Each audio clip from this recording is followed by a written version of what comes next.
Good morning, everybody. This is going to be the first kind of video I've ever made of this series.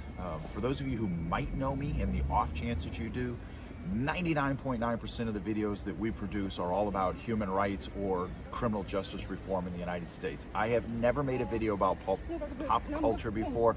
This is going to be my first one.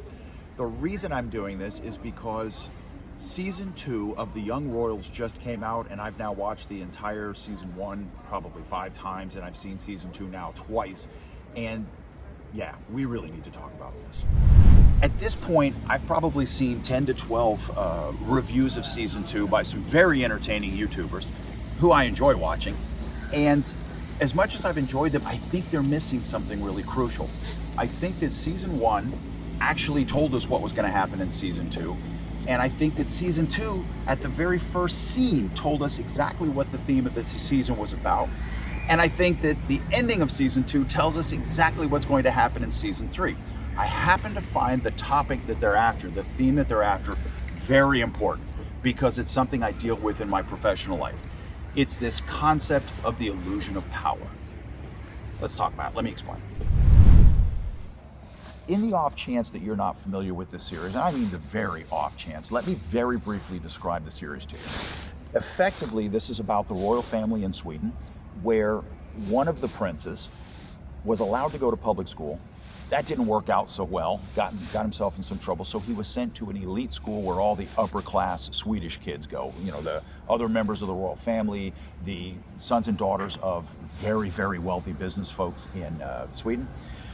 And this young prince did not want to go. And in fact, he really doesn't like royal life at all. His older brother is the crown prince of Sweden, and he is living up to the family standards, and he's a great role model. He's also a very loving brother, in my opinion, to the younger prince. But the younger prince is just not interested in royal life. Also at this school is a cousin to the princess, so also a member of the royal family, who also is very into royal family life and quite frankly, is very arrogant about it. He's very proud, very vain, and he also guards the reputation of the royal family very closely. So the young prince goes to this school that he doesn't want to be in, and on the very first day, he spots a young man in the choir that he takes a liking to. Over the course of the season, a friendship develops, and the upper class, the upper members of the royal family aren't really thrilled about it, that he's friends with someone from the lower class, because this is a scholarship kid. And one night, the cousin, who was just farting around, was outside the bedroom window of the prince, and he saw the prince in there in bed with someone, and so he pulled out his phone and made a quick video. To this cousin's surprise, when the two rolled over while having sex, he realized that the prince was in bed with this other young man. The cousin, who is so protective of the royal family and kind of disdains the younger prince for not taking his royal duties seriously, leaks the video to the media. There is a firestorm. And at the end of Season 1, the young prince is compelled to go on national television and tell all of Sweden that it was not him in the video with this other young man, that it was just, a case of mistaken identity. It wasn't him. So he denied the relationship, thereby crushing his friend, I guess at that point, boyfriend, and pleasing the crown. But the crown is never really pleased because they just feel that he never lives up to the standard. The wrinkle in this is that toward the end of Season 1, the crown prince, the older brother, is killed in an automobile accident, and the prince who doesn't want to be a prince is now the crown prince with all the duties that go with it. That's heavy. That leads us into Season 2. Full disclosure, you can probably tell by my voice I'm an American. You might be able to tell by the architecture that I live in Germany. But I can also tell you that I've spent quite a bit of time in Scandinavia. I've visited there a number of times, and in fact, I'll be going back there in a few months. Thoroughly enjoy it. So I enjoy the whole Swedish aspect of this program, and of course I listen to it in the original Swedish. No, I don't speak Swedish, but I can read subtitles, can't I? Now, having said that, let me address what I think is the most important thing about Season 2, and it might be the most important thing about the whole series, because I think ultimately the series is not about the fact that these are LGBTQ members or students or participants. The whole idea of this series is the illusion of power, and I'm going to demonstrate that to you. Because remember when I told you that in the first season the young prince didn't really have any interest in royal life, had no interest in court life.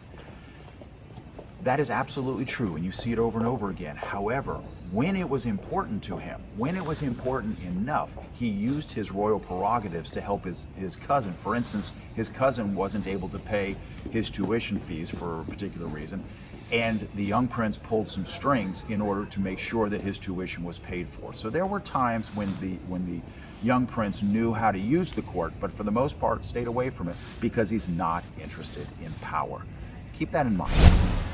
One of the reasons I think Young Royals succeeds on so many levels, one of the reasons it's so popular and has such high ratings, is because this is what you get when you hire really high quality actors who are the ages that they're portraying in the series. You couple that with brilliant scenery and fantastic writing. So good is the writing in this series that I believe that in the very first scene of Young Royals 2, episode 1, they tell you everything you need to know about the entire series, particularly where this particular season is going. So in the opening scene, what we have is the young prince still mourning the loss of his brother. He's in the palace, he's walking into his brother's room with the door open. Just on the other side of the door, outside in the hallway, is the queen, who says to her son, Wilhelm, we really need to talk. Very gently, no drama, he simply closes the door on her and turns his back, walks around his brother's room looking at the different artifacts, the different memorabilia, and he spots his brother's military jacket. It's something that he wore in a lot of the press photos for the royal family. He very slowly picks it up, and then he puts on the coat and wraps himself in it. In that moment, they told you everything you needed to know about season 2, because that's ultimately what happens. Now, I'm going to give you some spoilers, so if you've not seen the whole season 2 yet, then please go ahead and stop here, watch it, and then come back, and then, of course, tell me in the comments below what you think. But this is effectively what happens. For the rest of the season, Wilhelm desperately wants to get back with Simon, and Simon is still hurt from the betrayal at the end of season 1, that he really wants to keep his distance from Wilhelm, but he's doing a really poor job of keeping his distance. And I like that because they're not trying to show the typical love triangle where one of the young men is hurt, so he goes and gets in another relationship and tries to anger the other one. It's not like that at all. That's one of the reasons I love the writing in Young Royals, both season 1 and season 2, is because they just don't give you the typical anything. This is not a typical teen romance. This is not a typical gay teen romance. I know that that's really kind of getting popular right now, especially on Netflix. The queen continues to put pressure on Wilhelm to conform to the image of what the royal family should be, and Wilhelm continues to want to be with this commoner, this young man that he's in love with.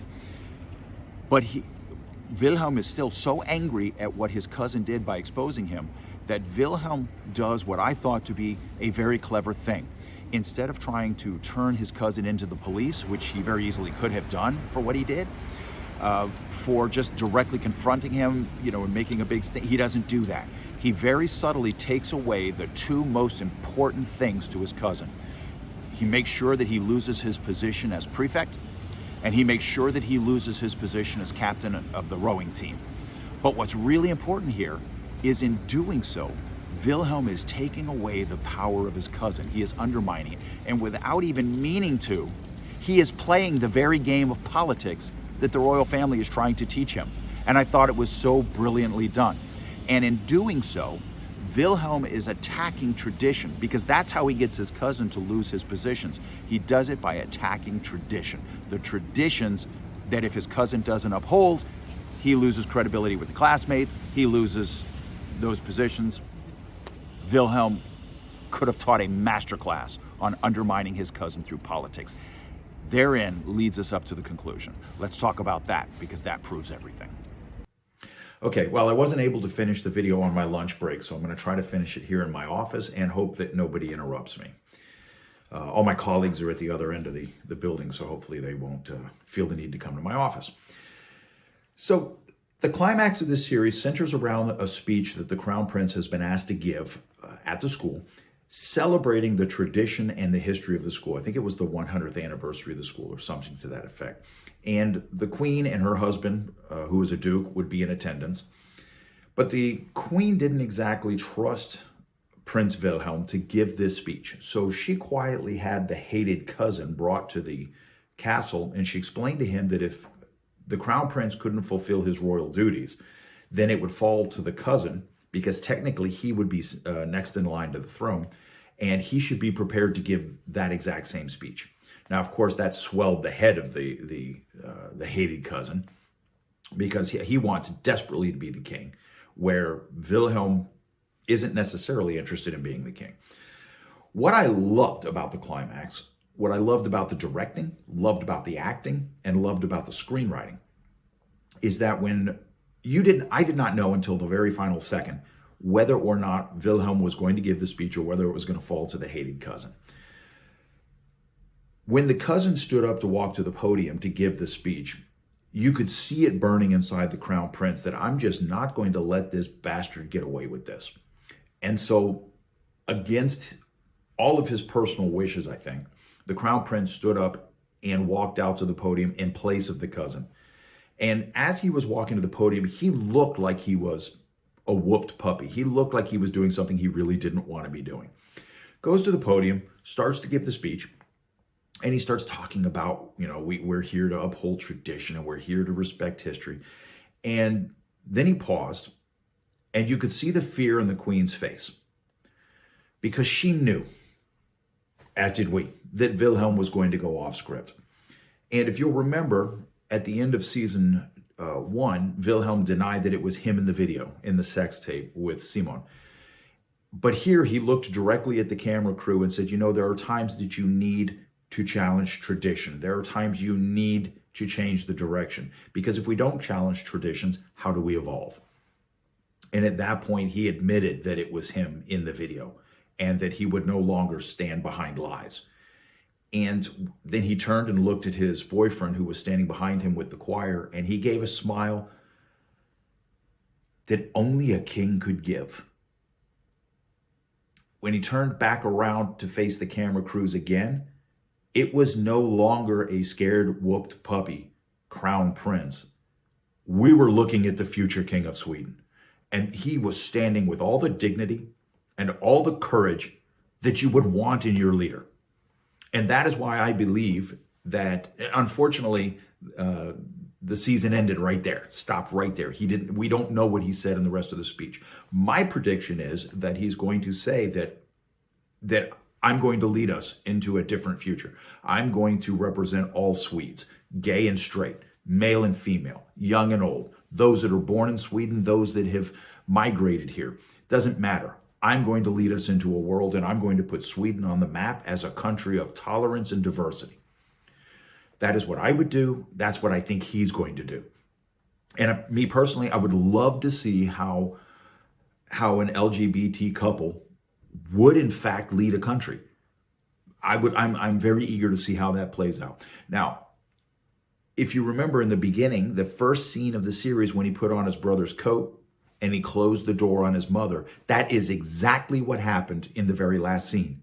He closed the door to the royal family and said, I'm not going down that road and I am not honoring my mother's wishes. By taking on the coat of his brother, he was taking on the mantle of royal duties, and I think that's what's going to happen. I think he's going to become the king of Sweden, and I think he is directly challenging his mother politically, the same exact way that he challenged his hated cousin politically. Now, the reason I say that this video is important to me because of the illusion of power, I think, it's not just my opinion, history shows that those who crave power, who hunger for power, make the worst leaders. It's those who did not crave the position, did not crave the power, did not crave the throne. Those are the ones traditionally who make the best leaders. And that is Wilhelm in a nutshell. This is not the life he wanted. He didn't want power for power's sake. Now he's going to have it. And I think he's finally accepted that he's going to take it and he's going to do something positive with it. And I find that exciting. So that was my take. Again, never made a pop culture video before. I didn't realize I was going to make this one until I woke up this morning. And it was just in my head. And so I hope you enjoyed it. Please let me know in the comments section if you enjoyed it, or if you have a different opinion, or if you saw it a different way, or if you agree with me. and give me a thumbs up or thumbs down so that I can know whether you enjoyed it or not. So yeah, this was something unusual for me. And normally I concentrate on human rights videos. So until next time, my friends, please be well, be safe. Until next time. Cheers.